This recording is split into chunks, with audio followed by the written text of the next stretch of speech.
let's focus on the task of this room. So we were talking about the referencing with generative AI.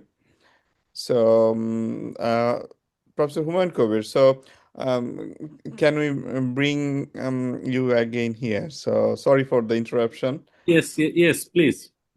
Yeah. So let's share some insight. I mean, in general, like what we can do and we can't or shouldn't do about the referencing with generative AI, because the main theme of this room was to focusing on referencing with generative AI.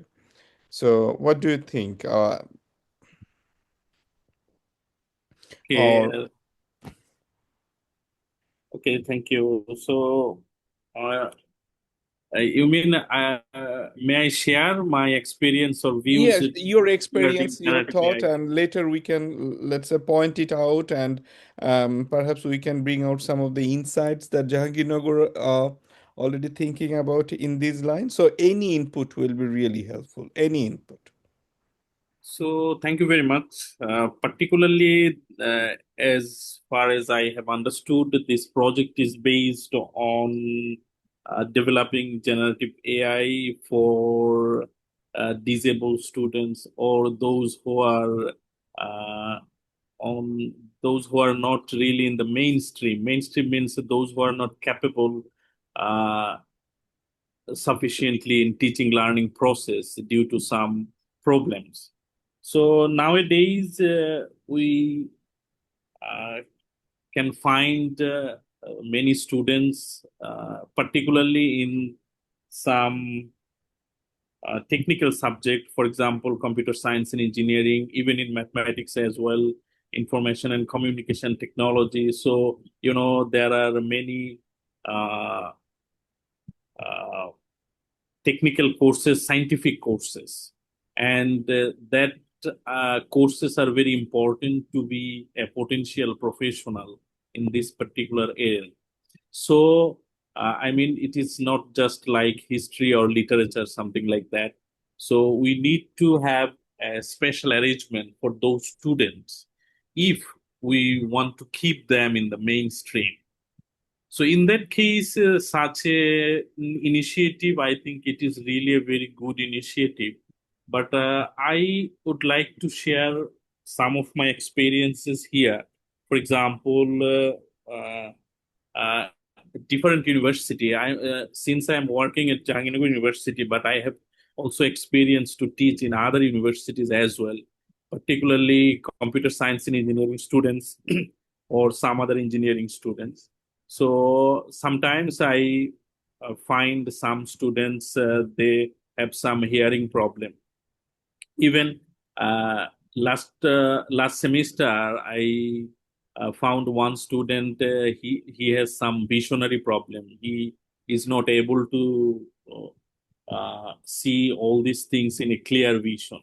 So that's why I need to take some extra care, or I need to take care of him so that he could understand all the lectures that I made. So in that case, that generative toolkit is really helpful for that type of students.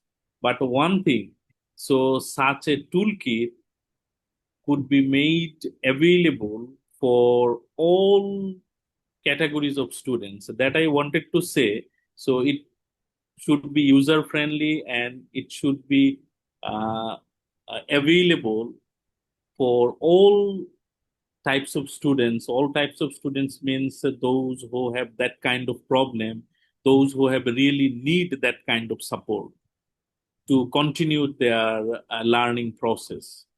So in that case, most of the universities in our country have some counseling center or counseling wing for that type of students. So in that case, I think it is better to make a collaboration or make a relationship with that initiative, with that center or with that wing, so that they can easily pass that information to the students in their university. Really, those students who have really need that kind of support.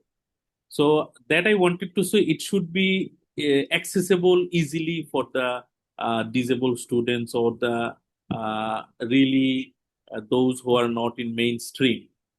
That I wanted to say. Another important thing that I want to share here. So in our country, particularly, I have seen a few cases. The student, those who have really that kind of problem, they are not comfortable to share this problem with his or her teacher. This is also a serious problem that I think.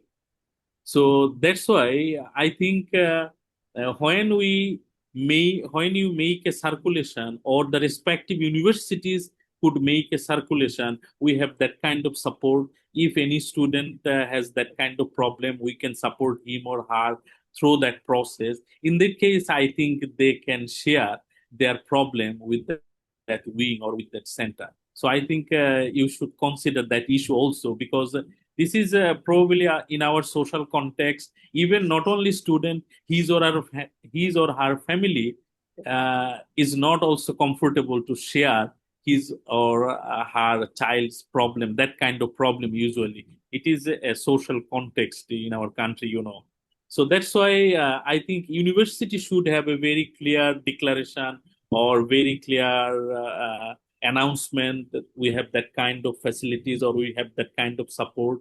If you need, we can help you or we can support you. So that is also very important. And that's all from my side. Thank you very much. Thank you very much, Professor Human. It was really insightful. Yeah, you talked about in general. We can make some comments later on these, but I would like to leave the floor for someone else if someone wants to make any comment.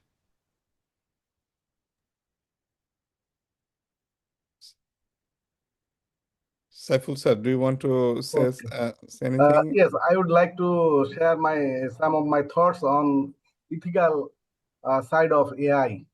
Okay.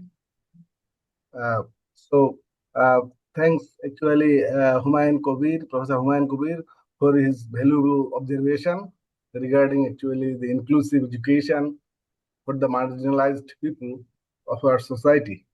So since I actually joined the breakout rooms of ethical considerations, so I would like to share something. Okay.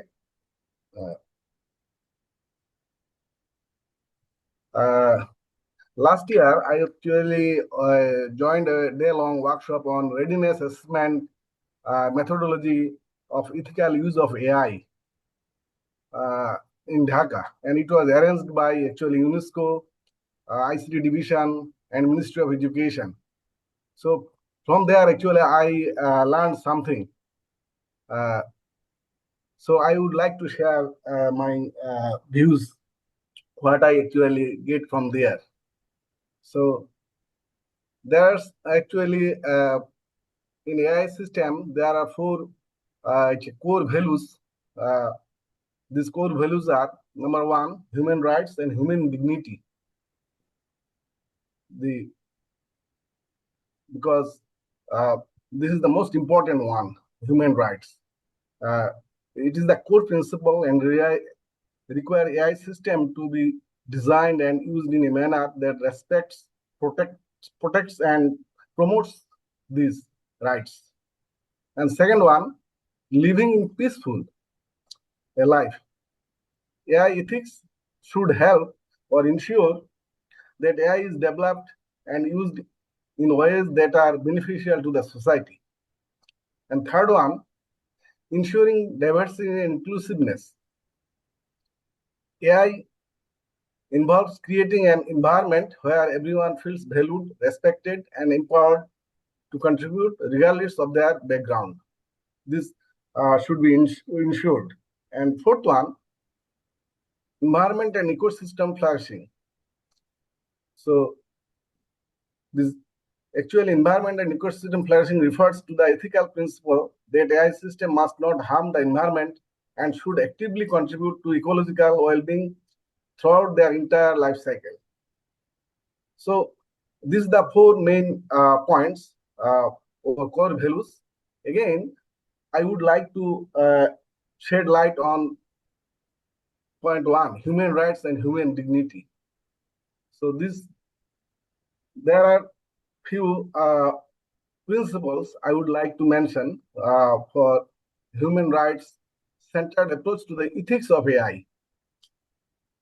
Number one, proportionality and do not harm anybody. These AI systems. These AI systems also ensure safety and security. And third one, right to privacy and data protection. And fourth one, multi-stakeholder and adaptive governance and collaboration. Fifth one, responsibility and accountability also need to be ensured. And sixth one, transparency and explainability. And seven is human oversight and determination. Eighth, it would be, you can say, sustainability. AI technology should be assessed against their impact on the sustainability as well. And most important is the awareness and literacy, because we are still in a country where digital divide persists. So we are talking now AI and ethics. So awareness and literacy is the most important one.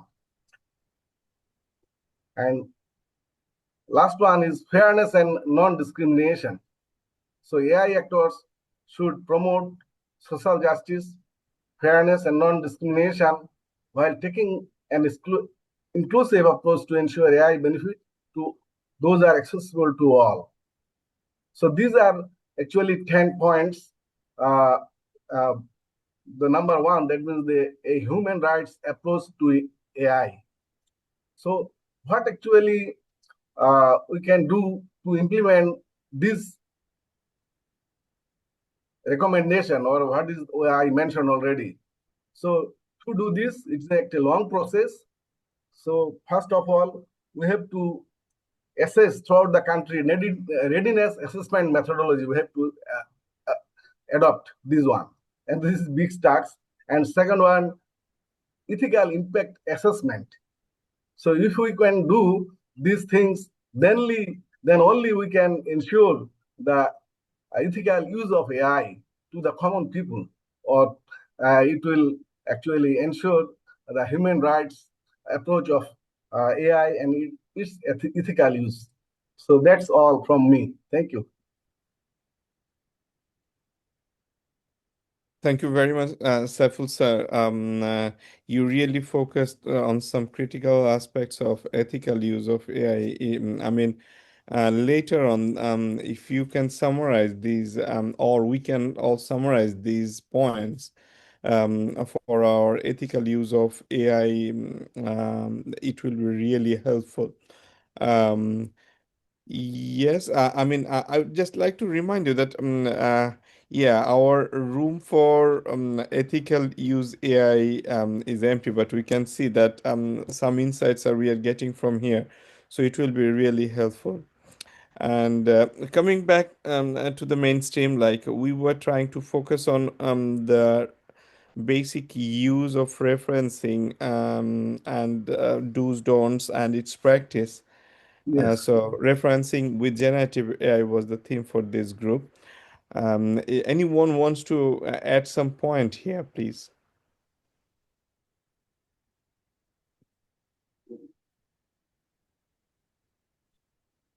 Anyone else? Saifullah, would you like to add some comment here? Thank you, sir, for giving me the opportunity to share something. So recently, I was taking a course on the research methodology. So this Okay. is an undergrad course. So in that course, I have shown my students how to use GenAI for writing or rephrasing their sentences. And there are some other tools which are being used for literature review, like SciSpace or something like that. So when I was showing them like the ChatGPT and SciSpace, they sometimes actually giving some false reference. They are they are showing the content from the paper, but they are pointing to the wrong paper when showing the references. So the content, the summary is okay, the abstract is getting okay, but the link to the paper is not okay, and it is pointing out to different paper. And when it is the case of size space, and when actually students are making some shortcut, like they are generating text or paper from the chat GPT in the research mode, they are also getting some references, and they are putting it and putting it directly to the paper. And I have checked some of the scripts, and I have seen that most of the references are fake, and those sort of papers and contents actually does not exist. And as there are many students, I have to teach around 80 students, so it is very tough for me to check every paper. So I have created a tool to check the references. So it actually checks the reference links from the Crossref and DOI. So the students who are actually putting the content, the reference and the title. So I am collecting the title and reference automatically and checking through the Crossref and the DOI along with the title. So it gives me that whether the reference is okay or not, it is found or not. So it saves me a lot of time. I just put the papers and run that tool, and it gives me the result, like whether the results are not. And I have seen that 80% of the results are being generated are not do not exist in this world. So from my findings, I can share that while actually using ChatGPT or this sort of AI generated tool for referencing, we must check actually every link should be checked whether the content or the link is okay. But in that case, I have found that perplexity is better. Its accuracy is better than ChatGPT and SciSpace. So this is my finding using this referencing in scientific writing, actually, sir. Thank you, sir. Thank you very much, Saifullah, for sharing your insights. Anyone else? Shamim sir, would you like to add some comments, please? Okay, thank you, Arif. I would like to share one of my experience at Jangino University. All of you know that in Jangino University, we have many visually impaired students. They rely on limited parallel material at the library, and we do not have any audiobook facility for them. Students are requesting their friends to record lecture for them normally. So recently, I had a meeting with some of the visually impaired students, and I have learned from that they are now using GenAI for creating their, the audio material from the PDF book or PDF file. For me, it is possible to convert this audio file into the Braille compatible texts, and this can be printed out in the library because we have a Braille printer. And they also informed me that Microsoft Copilot voice, that is very much helpful. And also there is one tool, the tool is called Be My Eyes, I think. This is built on GPT-4 platform, I think. So these two tools they are using randomly for their education. So actually, I have learned many things about the different tool used by the blind student at the Jahangir University. So it was eye-opening for me. Thank you, Arif.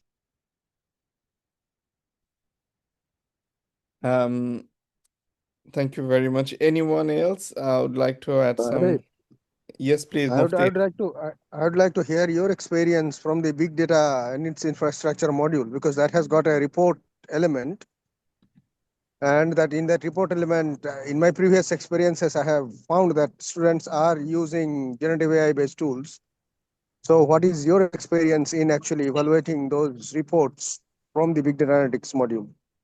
Well, that's a very interesting point, actually. So, yeah, students were kind of focused to learn new thing, but they were also using lots of generative AI. So, as long as these rooms title or target is to referencing generative AI, so I will try to focus my explanation on that line. Yes, I found some of the students were very, I mean, as well, for the other audience, I need to tell that it is the mainstream teaching. No reported special student were there.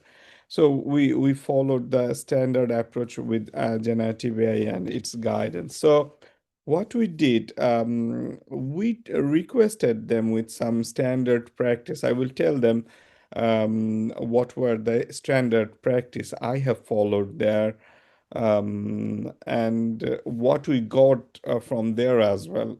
So let's uh, share the thoughts or share the ideas that I wanted. I mean, I told them to as do's. Like first need to be transparent at the very first about referencing, because we need to use this generative AI as a tool. All right. So as long as generative AI is there, the whole world is even more closer to us.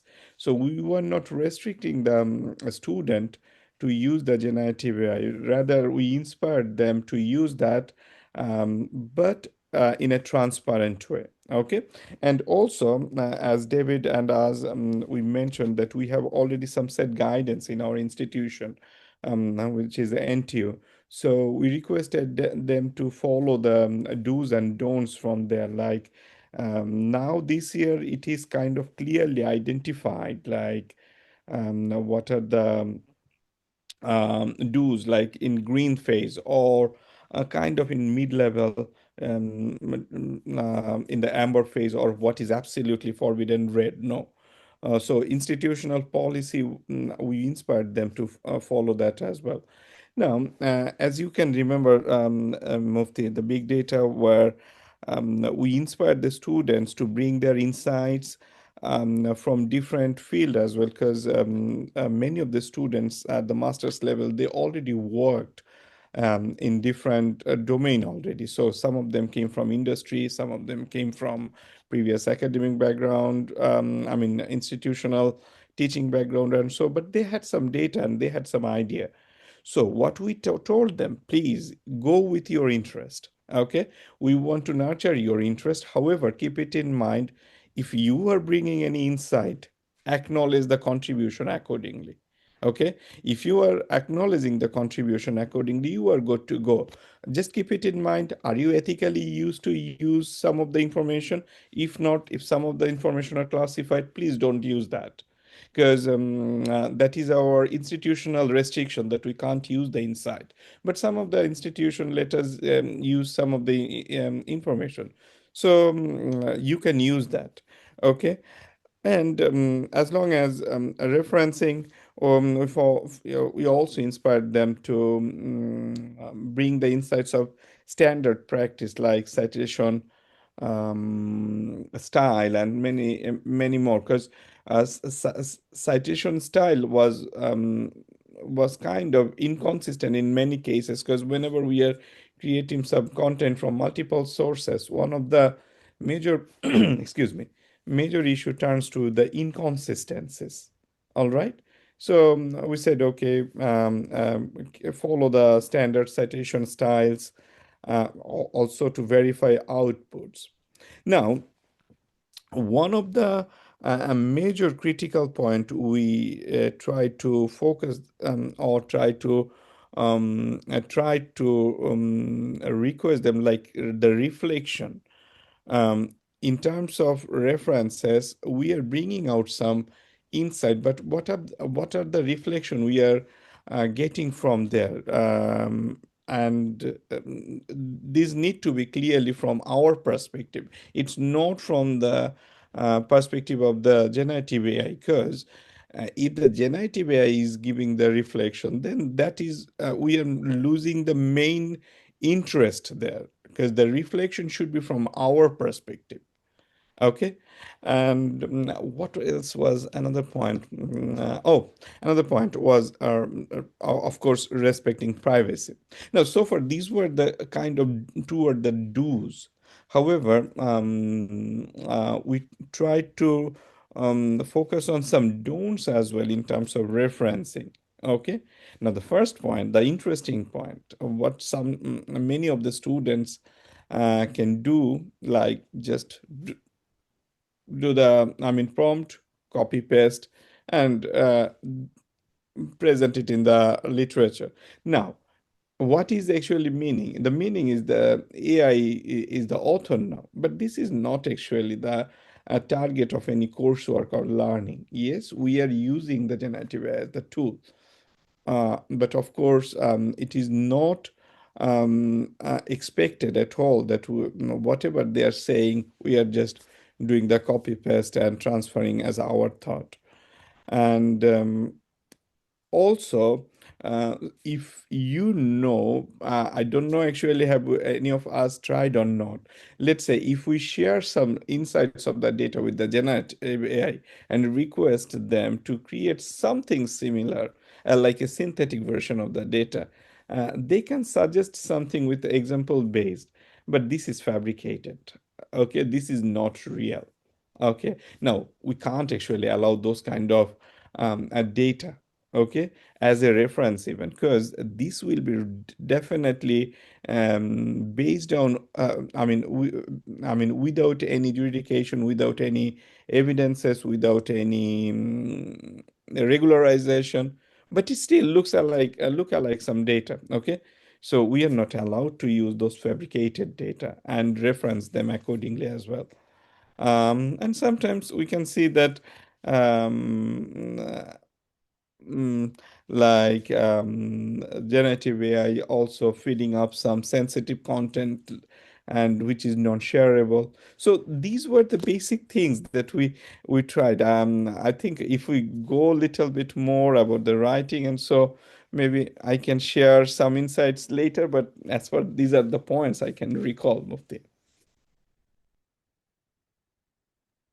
Thank you very much, Arif. Well, it is helpful because I am also teaching big data analytics module at KFUPM, and you know that well. A part of the assessment is actually to write a report, though that is not the final element or the largest summative element of the assessment, but that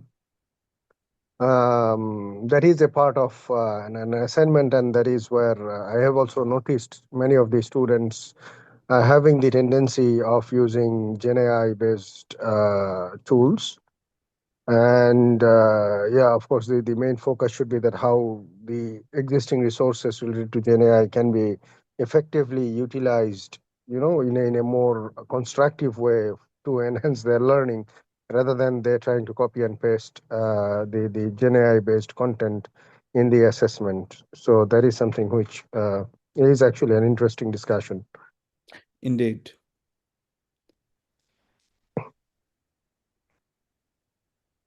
Okay, so that's all from my side, please. Yeah. Okay, so Arif, I don't know when do we, because it's 19 minutes to, when do we go back to the main room and have a wash up in the main room as well? Because we had some great discussion here, and this is one of the rooms. So I wasn't sure when we all go back to the main room as well. Here's Nick, and hear from the other groups too. I mean, it's been great discussion here. It's the only room with any discussion going on. There's only two rooms being had any activity in at all. Oh, okay, all right. Well, this is. And I think what we've been doing, Nick, is we've actually been discussing all of generative AI, but in this room. So I think we really need to go back to the main room and then record the feedback, don't we? Yes, I think that's the case. Okay. So can I ask all participants to now go back to the main room, because that's where we're recording. I think I don't know if we okay, see you there then. Sorry. So should we all go back to the main room Yeah. for Yeah. a workshop I before think lunch? all of See us are you in in the the main main room. room then. Okay.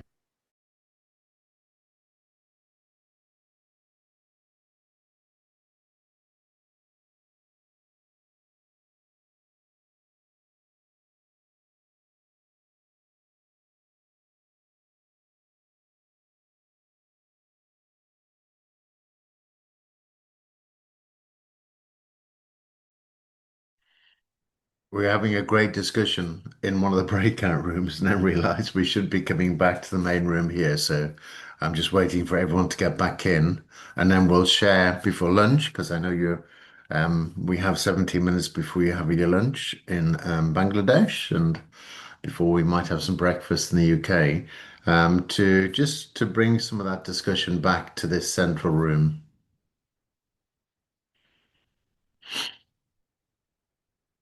So, Arif, I don't know if you want to do a little resume of what we found in that room or whether most people were there anyway. Because, Have we managed to bring everyone here? Because otherwise, some people might be in the breakout room still. yeah. Nick, is everybody here or are they washing up elsewhere?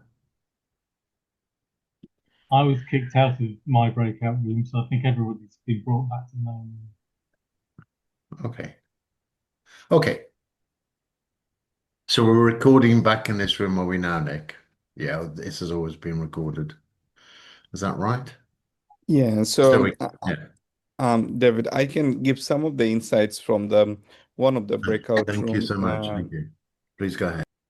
Yeah, so we started in the particular room titled Referencing with Generative AI. So there was a great discussion there, and a number of participants actually focused there. I won't be able to reiterate all the points from there, but I can tell you some of the gist from them. So like Professor Human Kovi, he mentioned about one of the key challenge on top of the referencing, like we don't have the proper list. We means as a general, I'm saying, not mentioning about any institution's name or so, like what are the students actually need some special attention, and that's why they are even failing to focus on that particular institution. Well, I can just make a comment about that. In some cases, like institution in NTU, we have a designated team for that, and we usually get the notification from that office, like, yes, in your teaching cohort, one or multiple students are like that who are coming with this kind of challenge, and you need to focus on their need. However, this is a clear missing in the context of Bangladesh, and as I learned from Professor Humayun. So that was one of the key points that I will definitely say that we can focus on as a developing as the best practice in general. Then Professor Saiful Islam sir also made some point about ethical use of the AI, and we have requested sir to bring out these of the insights, perhaps, and some point of a writing form or some indicative form, because I forgot many of those points, but those were really valuable. So those can be note down and try to work out how we can focus on those ethical use of generative AI and move forward. Later, Professor Shamika sir, Professor Mukti sir also added some key insights about how the things are going in that line. But at the end, we've also got a few points about some do's and don'ts about particularly using the referencing generative AI, where we found that yes, when we are referencing with generative AI, we have to be transparent, like what are the materials we are using, what are the contents we are using. So generative AI are just producing a series of outcome based on our prompts, based on our comments and requests, but we are not transparent actually how the things are coming, or how, what are the source of the materials. Okay, and also we need to follow the institutional policy. Like if there is a policy from the institute, we need to know actually how they are adopting the generative AI, because this is a rising challenge. All right, and many of the universities carefully dealing with that, but yet some of the or many of the university need to deal with that. They don't have a clear policy about that, how to use the generative AI. So just to pinpoint the things, like if there is a best practice from the university's perspective, we need to follow that. If not, then we have to follow some other well-known institutional policy, like at least what they are following, what they are doing. And this is one of the do's I can say about referencing with generative AI. Then about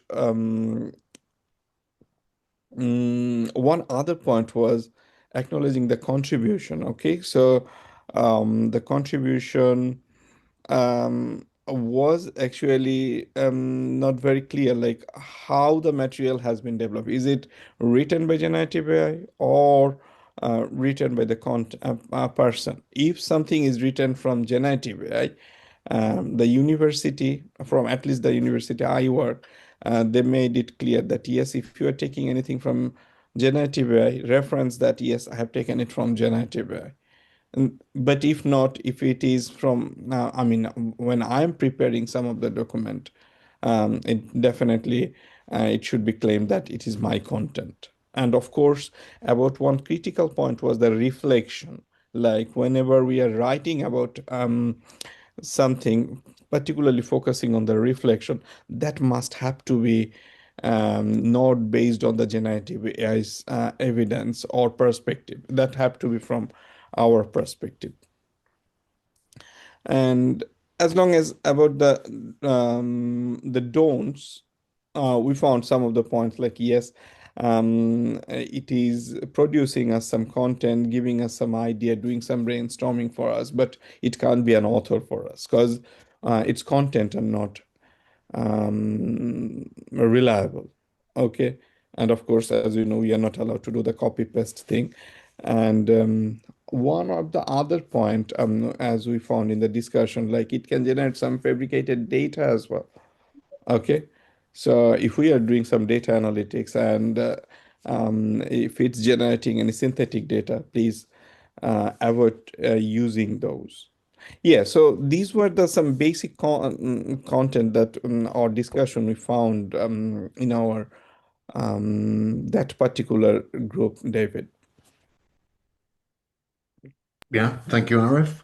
That's really great feedback and great memory that you pulled all that out from. You said you didn't remember most of it, but I think you captured all of it. So thank you very much.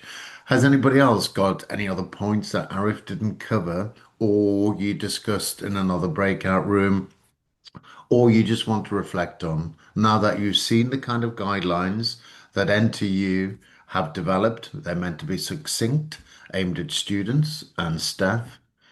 Just any kind of initial reflections from the team that you want to bring into the central room while we still have around 5 minutes left before we close for lunch.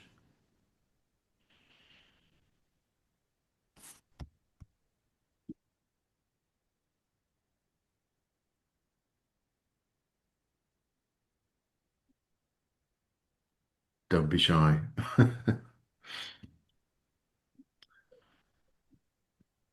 Okay, well, if not, then I propose we stop for lunch. And after lunch, what we're going to do is look specifically about how you might use guidelines to support specific types of students. As we mentioned in our breakout room, how do you support a student with a visual impairment? How do you support a student with a physical impairment? And we're going to give you some personas, and some use cases. And we just want you then to interactively look at how you might use the existing guidelines that we have to support develop materials so that they're accessible to those types of students, and how generative AI might also help you generate content which is useful and accessible for those students in an ethical and clear way. So we're moving about from just looking at our guidelines and your initial reflections to applying those guidelines in specific use cases after lunch when you come back. Thank you so much for everybody for their participation this morning. It's been incredibly useful and we had some great discussions. And we're all facing the same challenges, aren't we, really? Our students are certainly using generative AI. So rather than burying our head in the collective sand, what we need to do is actually embrace the opportunities, acknowledging the challenges that this technology brings to higher education. So thank you very much for your participation this morning. Thank you. Thank you. Thank So you. what time we are meeting again? At In what time? 1 hour's time. So 1 hour. in After 1 hour. yeah. Right? Okay. So that will be at 2 o'clock, 1 o'clock Bangladesh time. 1 o'clock Bangladesh. Yes. Is that right? Is it 12 Yes. noon? Coming up to 12 noon at the moment? Yes. Okay. Well, have a nice Thank you. lunch break. And we'll meet at 1 Thank you. o'clock back to here. So thank you very much. Thank you. Thank you, everyone. See you later. David, can I just call you on Teams for a couple of minutes? Of course. Yeah. Okay. Sure. Wait, so we'll leave this room and you'll call me on Teams, Mufti. Yeah, I will. Yeah.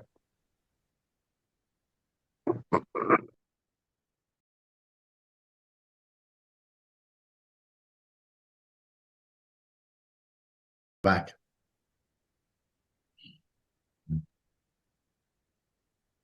How are we doing? Good?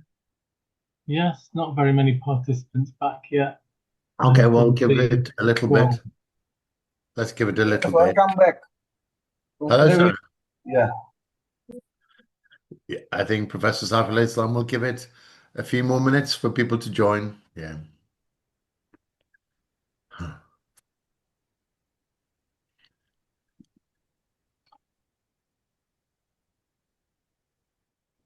Sure. And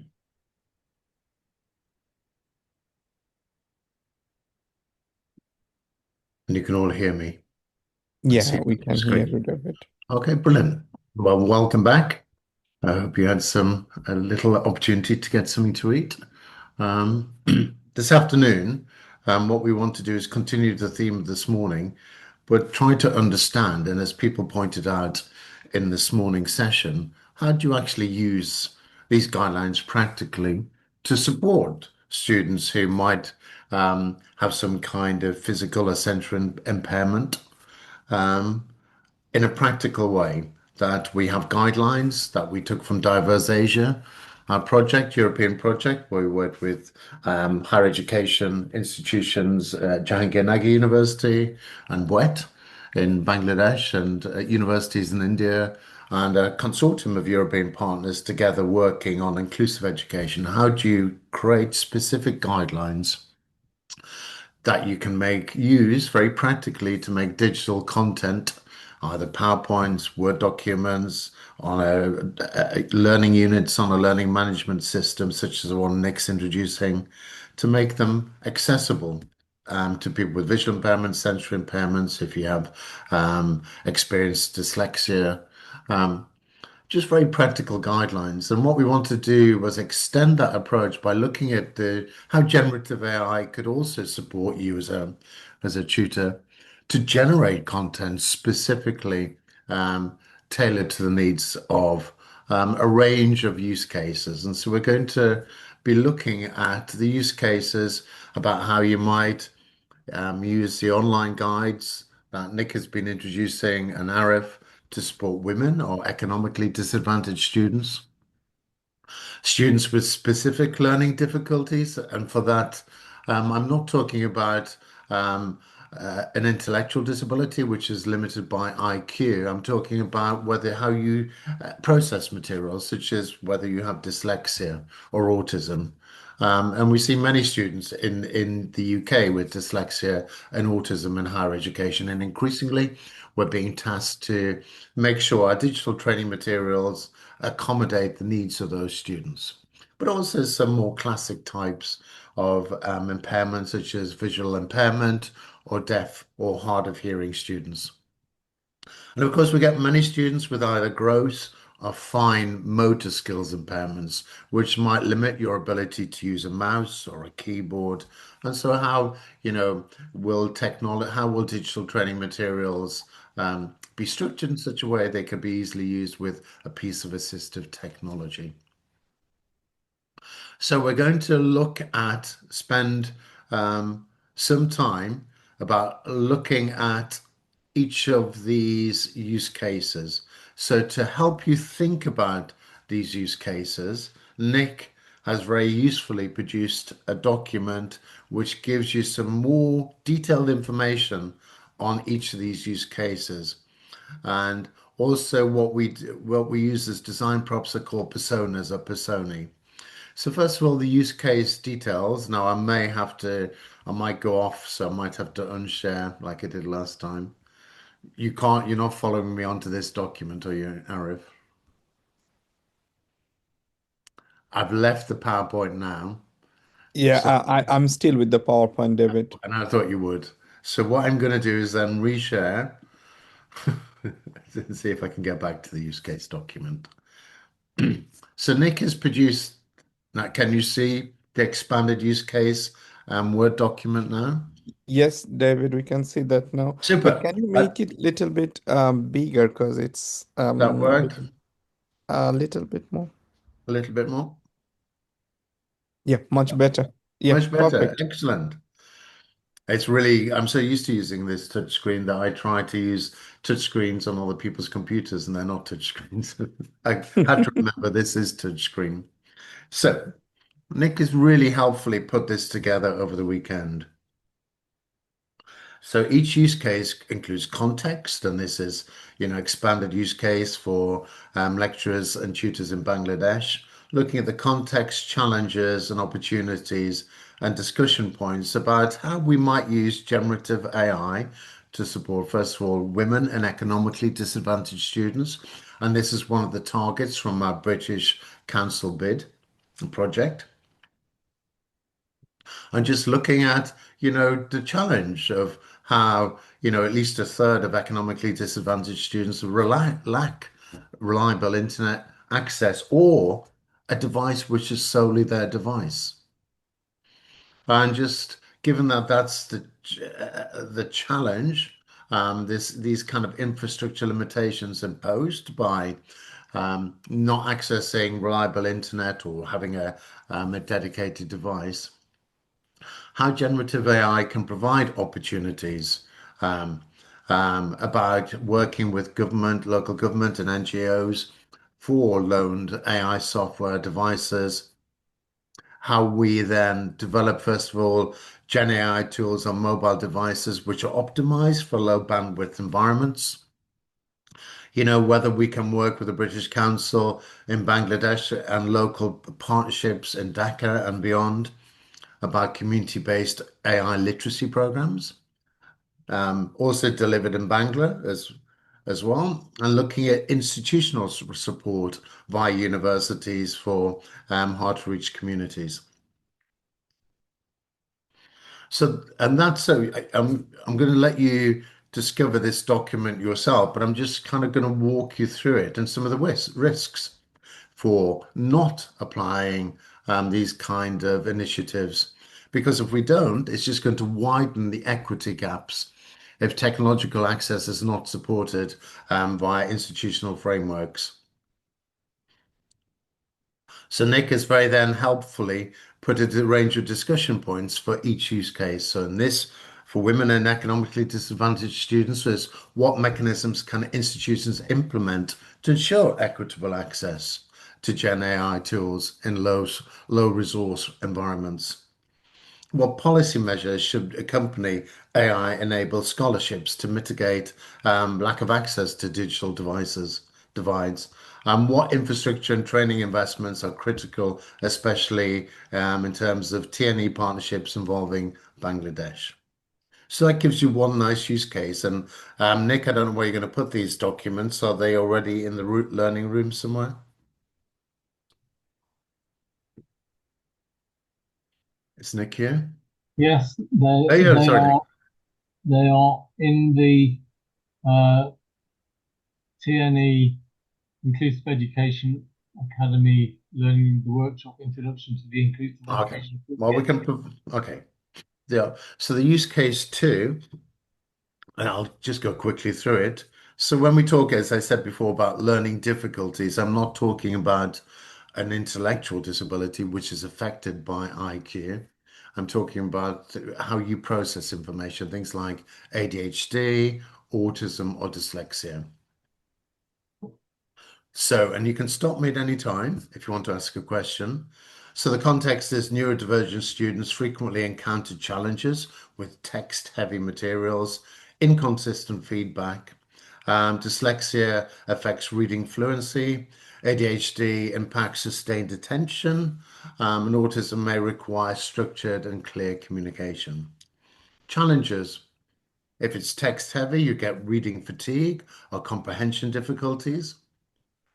Some of these students might have trouble maintaining focus for a long period of time. And really what we need is reliable and structured education materials with predictable learning pathways. So what are the opportunities for GenAI?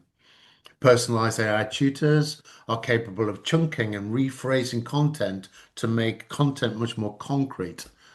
Adaptive learning platforms. It's something that we've been developing between the UK and Jahangir University and our other partners, WET, in terms of how we use effective computing. Just a camera on a device like I'm sitting here, which will look at things like eye gaze, body posture, interaction with a keyboard, and even remote sensing of heart rate to fuse all those signals together so we understand the emotional states of students related to learning, whether students are engaged, bored, or frustrated in learning. And there might be things like writing support tools that preserve student authorship or structured prompts tailored for autistic learners. So the risks could be as excessive dependence on AI for cognitive tasks and the potential misuse of AI writing tools for content generation. So the discussion prompt in this use case would be, how can educators balance accessibility support with academic integrity when generating content using GenAI? And there's another few questions, prompt questions from Nick here too. The third use case is for a visually impaired student. Students with visual impairments require multimodal access to educational content. If you can't actually easily read text-based content, you need that content perhaps in audio format too, so that you can still access that content. And the challenge is limited access to visual-centric materials such as slides and the inevitable PowerPoint can actually make that content inaccessible to many people with a visual impairment. And navigational difficulties, if it's really a visual navigation system, that can be really hard to navigate for a visually impaired student. So the opportunities might be AI-driven captioning and summarization tools. So automatically captioning content means it can be read out by a screen reader very easily. And if content is produced in multimodal ways, then you can have text to audio, audio to text, and many ways in which you can present the same information, but in different non-visual formats to make it easily accessible to somebody with a visual impairment. Risks include variable accuracy of AI-generated captions and summaries. We've done this ourselves. I think we captioned all of the videos of our sessions in Dhaka in summertime, but we had to go through all the captions because some of the automatic captioning didn't really make sense. And there's some nice tools such as JamWorks there, and Professor Shaman Kaiser was talking about some other tools they had discovered in their institution as well. And we just make sure that when we do find a nice open source tool to support somebody with a visual impairment or a hearing impairment, we make sure that that's all that information is stored on our learning content system so that these free and easy and useful and accessible tools can be shared within our community to support all of our students. Next, put some discussion points here on this use case 3. What validation processes can educators use to ensure captioning and summarization tools are actually accurate? Another discussion point might be, how can privacy be safeguarded when employing AI tools that record lectures? The fourth, second to last use case would be deaf or hard of hearing students. The context would be students with hearing impairments, as I have myself, and I haven't even put my hearing aid in now, just realized. As students with hearing impairments may miss auditory cues in spoken interactions. Challenges might be difficulty in comprehending real-time lectures if you have a hearing impairment and most of it's spoken, or barriers to participating in synchronous discussions. Opportunities to use AI to mitigate some of these challenges include real-time captioning and speech-to-text conversion, and again, AI summarization of recorded lectures. And again, always, it's the same content, but in multimedia, different multimedia formats, means that it can be accessed easily by people of differing abilities. So the risks here would be captioning inaccuracies, which leads to misinformation, as we just discussed, and some nice discussion points again from Nick. What institutional safeguards are necessary to ensure the reliability of captioning tools? And another one might be, should students disclose their use of AI captioning tools, and what are the implications of this? So it's not using AI to produce, an answer to a coursework-based question, but this is the use of tools themselves to summarize and caption information. The final use case that we'll be looking at today is, how do our guidelines and generative AI be used to support students with physical or motor impairments? And this might be people who have fine motor skills difficulties that are able to walk and perhaps walk unaided, but have issues around using a mouse or a keyboard or a mouse pad, which requires content to be produced in such a way that it's easily usable with a piece of assistive technology. So the challenges might be difficulty with typing and navigating the interface of a learning management system that we perhaps most of us take for granted. We can do that, those fine kind of movements to navigate within a learning management system. And also fatigue. If you have fine or gross motor skills challenges, repetitively having to navigate or do tasks can cause a great deal of fatigue. So what are the opportunities to mitigate some of these challenges? As Professor Shaman Kaiser was saying before, there's lots of voice command interfaces for hands-free control, lots of free and open source speech-to-text and text-to-speech functionalities either built into the interface of many devices or easily accessible open source tools which we reference and collect on our learning, on our own approach here, on Accessibility Ambassadors. Sorry, I forgot the name there. You might have guessed. Opportunities include AI-generated macros to automate repetitive actions.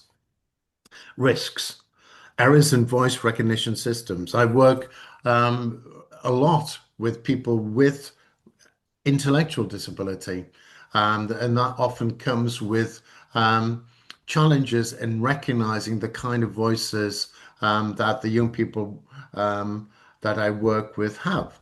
Most recognition systems aren't really trained on such a wide corpus of voices. and there can be errors in voice recognition. Discussion prompts include how can educators ensure compatibility between GenAI tools and existing open source and reliable assistive technologies? What risks are associated with voice command and smart environment integrations in our learning management systems? And how can disclosure templates be designed to capture accessibility related AI use without disadvantaging students? So these, Nick's put a nice note at the end saying these scenarios are tailored for higher and further education tutors and practitioners in Bangladesh. They underscore the importance of low bandwidth, context sensitive solutions and the necessity of robust institutional support to ensure equitable access. So during the workshop, the 5 groups, and we'll see how many people we have, will explore one use case and present their findings back, what we'd like you to do. And if I can reshare if I can reshare my screen with a PowerPoint on, I'm going to try to do that now. And feel free to chip in anytime, Nick. Nick has put the use case details and the persona documents to give you really in-depth guidance into the Accessible Academy. But we also have so we've gone through the use case assignments and the challenges and the applications and the opportunities. But really what we'd like you to do is either use a digital poster template or a mind map to capture some of the risks, the opportunities, and challenges of using generative AI to support these 5 use cases so that we can capture your creative feedback at the end of this session and use that to start designing our course on how generative AI can support students who from poor disadvantaged backgrounds with visual impairments, hearing impairments, motor and physical skills impairments, so that we can capture your creative feedback and ensure our course is specifically tuned to the needs and opportunities that exist in higher and further educational contexts within Bangladesh.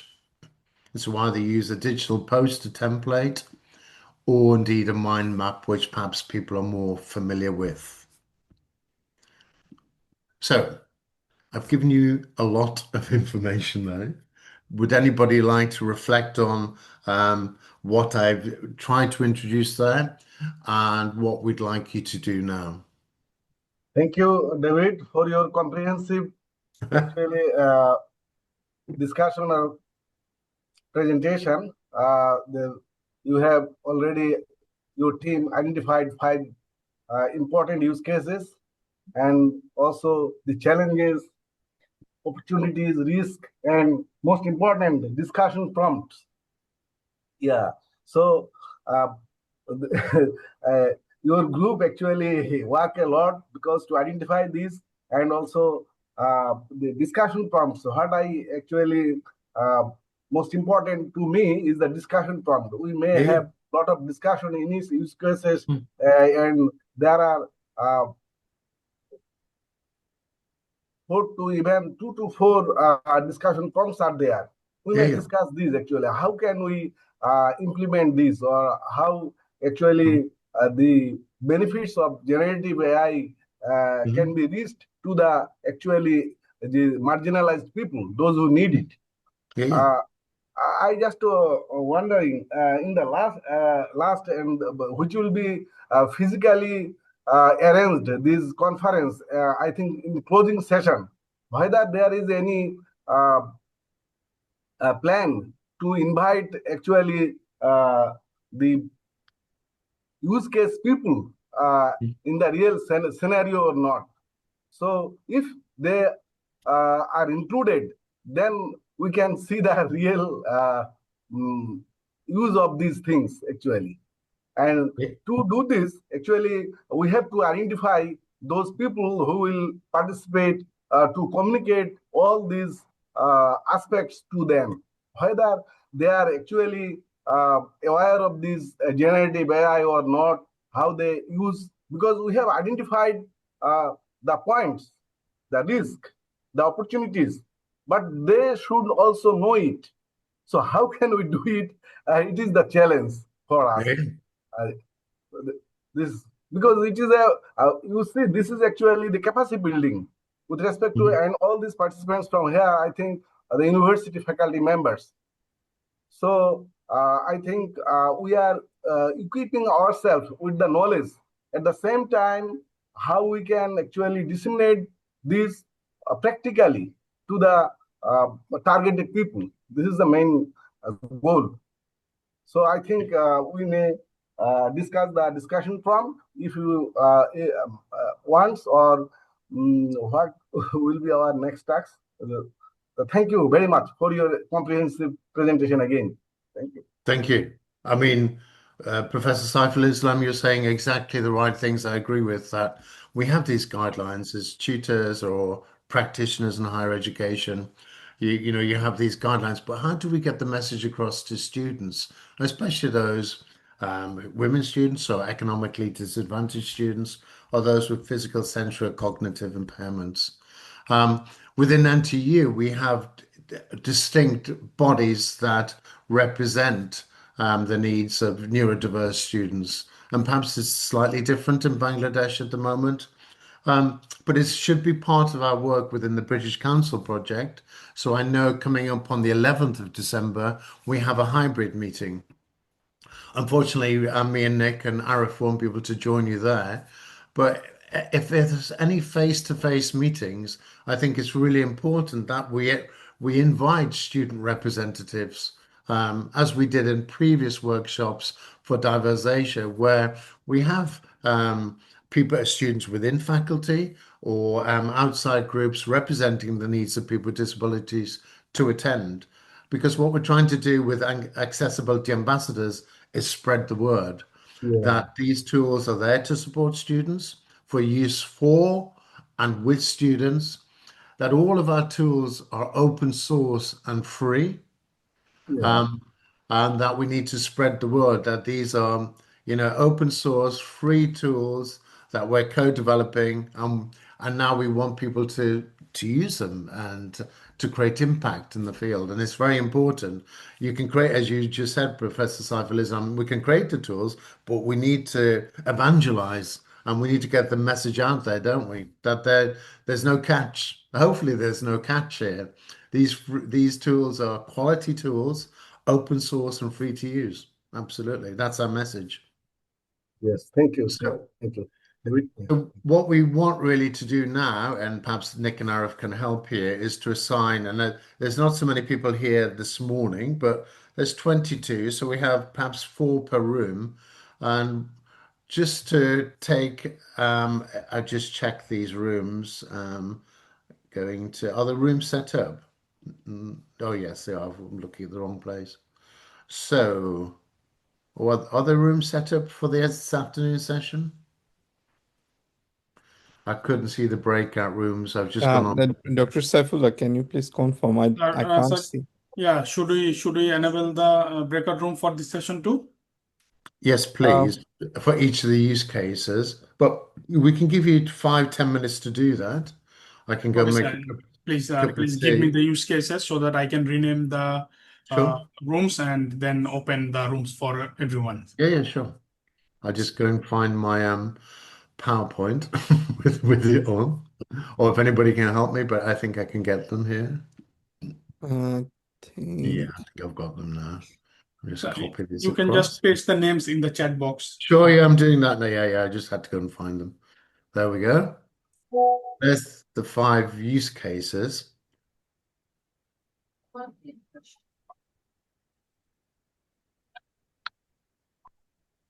And it would be helpful to have, you know, any kind of balanced set of use cases. And as Professor Saiful Islam said, if you want to produce a digital poster, you know, or you want to produce a mind map, I don't know how much within we can use within any kind of online tools we have within this environment? I think Or the whiteboard does allow you do have access to quite a few different tools in okay, there. so there might be the whiteboard within here. Yeah. Or, as Professor Saiful Islam said himself, is that Nick's very helpfully for each use case put a range of discussion points, and you might just present that back verbally at the end for each group, as Arif did at the end very nicely for the previous session. It's up to you.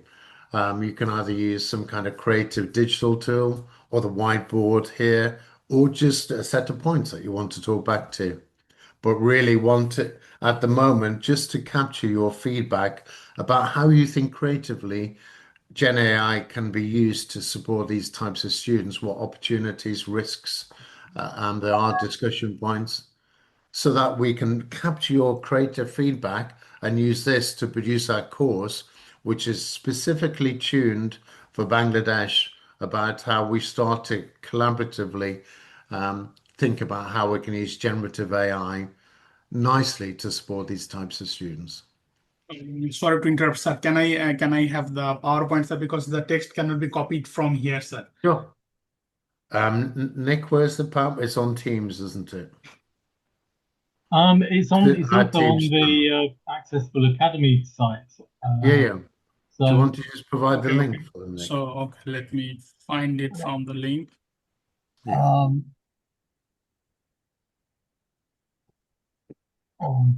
We can probably put the file into the chat if you want as well. So that's I don't know. I was facing some issue to open the file because it was not opening, but from the Teams. But I downloaded it and it was opening there. Maybe I don't know. Maybe some net issue or um. So from the Teams, even Nick, I couldn't open the file straight. Then I downloaded it and it was accessible from there. I don't know. Yeah, it might be a silly issue. But Dr. Safula, can you please confirm whether you got the file from chat window or Yes, not? sir. It is downloading, sir. So let me check whether I can open it. So this is use case for the, yes, sir. I can open it, sir. Okay, sir. Let me just rename the sessions now. Mhm.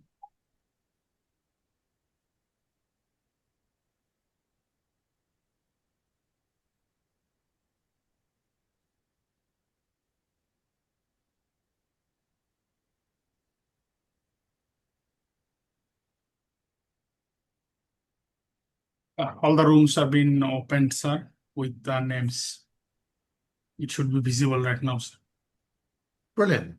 So what do we think? Are we going to assign people or let people choose, but try to balance that there's at least 3 people in each room? What do we think? What do we think, Arif? You're quite good on this. Um, You're very good on organizing student participation and so workshops.